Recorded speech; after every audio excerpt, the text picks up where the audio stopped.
for my appointment as president of the bank. We had your full support. It is obvious with the Nigerian shareholding of about 24% then, that election would not be possible unless you supported it. And I think I saw you maybe 6 weeks before.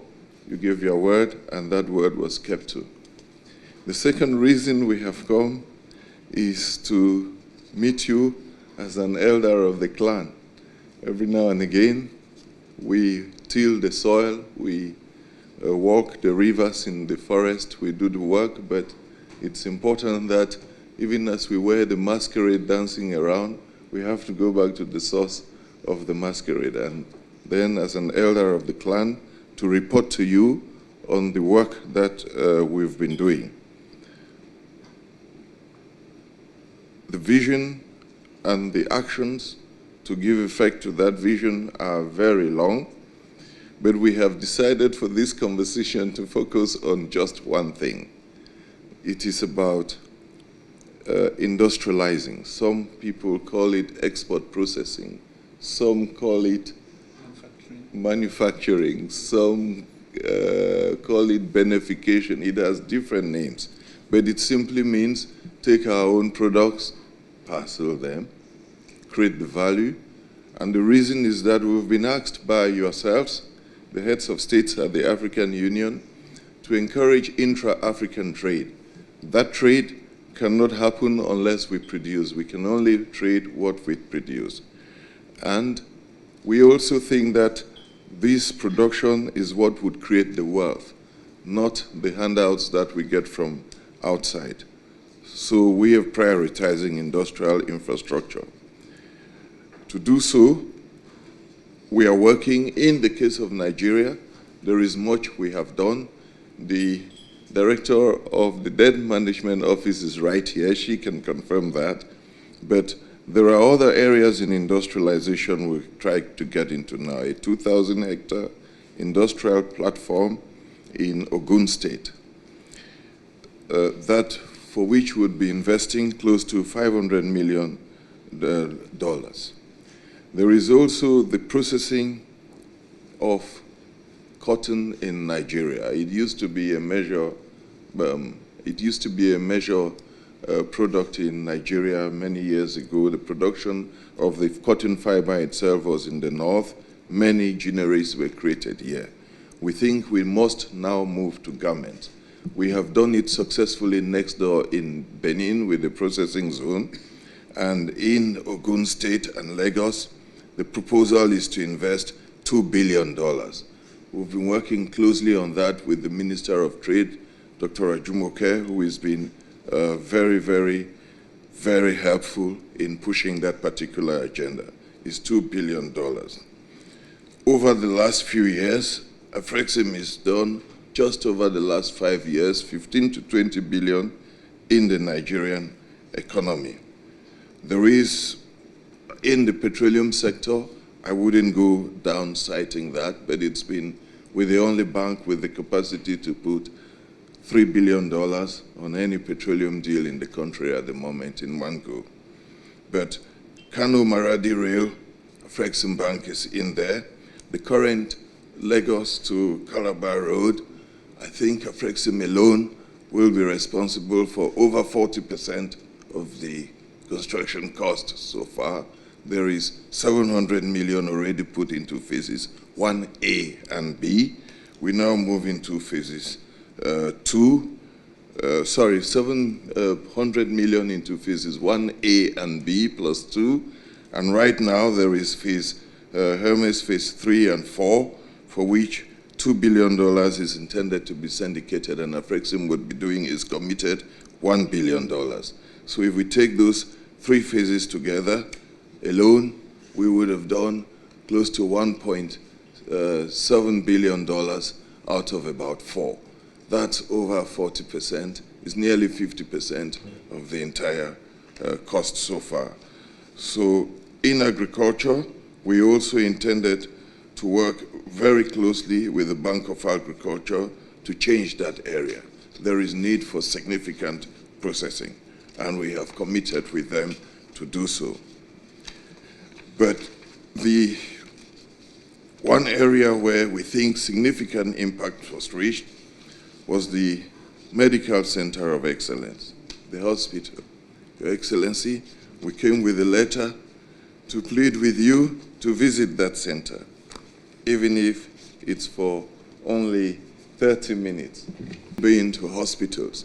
But our own analysis indicated that so much was going out in foreign exchange. And if we could capture only 5% of that, it will make a difference, because we'll reinvest it in some other thing in the continent, if not in hospitals, maybe in a seaport. It is an extraordinary investment. It is still ongoing. It was meant to be 500 beds. We started with 170. We therefore need to expand. We've put a cyclotron there. The cyclotron machine is that which is used to produce the isotopes that go straight into the oncology treatments. There are not many of those machines in Africa. Maybe in Egypt, in South Africa, one or two in Egypt, in South Africa, and Nigeria is the only other place where we have a functional cyclotron right now. It cost much money, but we thought that it was an investment that had to be done. We needed this an experimental place, and we chose Nigeria because we believed it could work.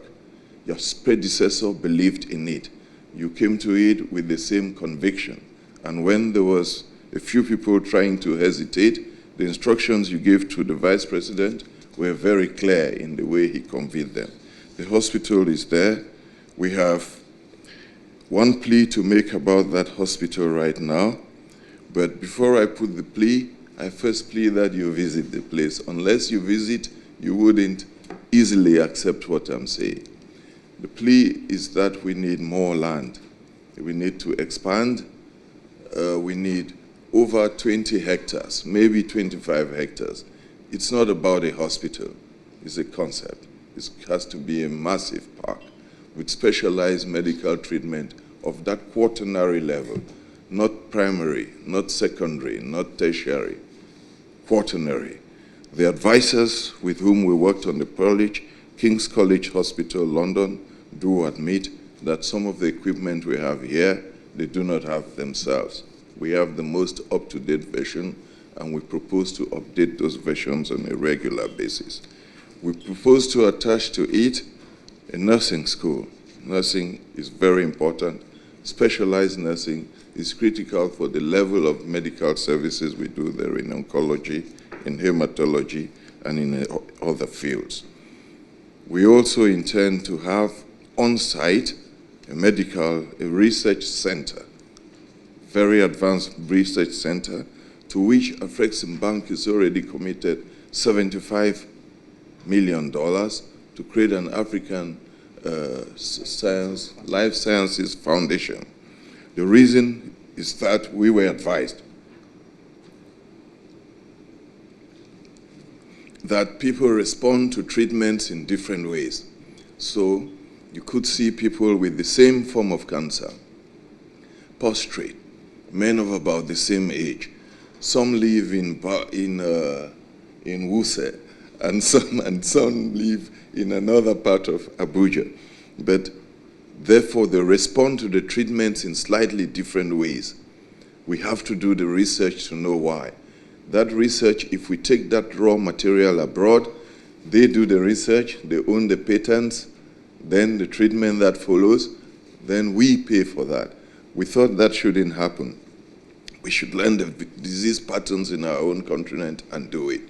The one area we think that center must resolve instantly, we've given them 3 to 4 years to resolve, is sickle cell disease. It predominantly affects us. It's a critical area of hematology, and we're prepared to put the money in there. We are lucky that the professor at King's College Hospital, Mufti of Pakistani origin, who is a specialist in hematology, who is advised to us, is also keen on that area, and he's prepared to do the investment in his knowledge, in the people he knows, in his contact, for free. So we want to exploit that very quickly. Now, for all this expansion for doctors' residencies, for also clinical areas where doctors do the consultation, we need additional space. The 6 hectares that was given to us is now fully occupied. That's why you may have to go there. We need more land. We believe there is land adjacent, and behind the main road, there is also some land. We think if we were given this land, we'll put it to measure use without the need for any funding from the government itself. We also would like to say, Your Excellency, since I know the time is limited, we want to say that the things that we have done in Nigeria are not done. We are not proud of it. We think it's a duty. Nigeria itself represents 24% of the bank's shares. It continues to contribute to the equity whenever it is called for. It is given to the bank the best of his brains. The best president who set up the bank was Nigerian and extremely Pan-Africanist. And I say this as a Cameroonian next door, but it's not only from me. We met President Zuma a few years ago with my predecessor Orama late in the night. And we apologized to him for why young men like us could go and bother an old man at 1 a.m. And he looked at us and said, only Nigerians can do this. And we presented a situation to him. He read the document, and then he said, "You both from Nigeria?" We said, "Yes." He said, "Only Nigerians can think like this. You're the only ones who understand that Africans should not be asleep at night when their enemies are still awake." And he looked at the stuff and he told us, don't take it that everyone here, because we now have majority rule, that everyone is as African and Pan-Africanist as a Nigerian. We are not all Africans yet. So what you ask me to do, I have to carefully select. So we believe that the position of Nigeria in Afreximbank has to be maintained.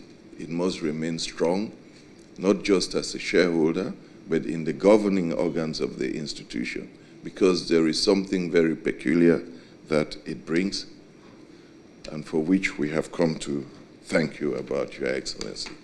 We have a trade fair here in 2027 in Lagos, which will bring together about 16,000 participants. The trade that will be conducted would be, at today's rate, about $50 billion, which we make sure is done. But before that, we have a connecting African nexus for the creative arts, same in Abuja at the National Theatre this year in October, I think. This year in October, which will be bringing another large group of Africans. We seek your support for that, and thank you for this. We have exceeded the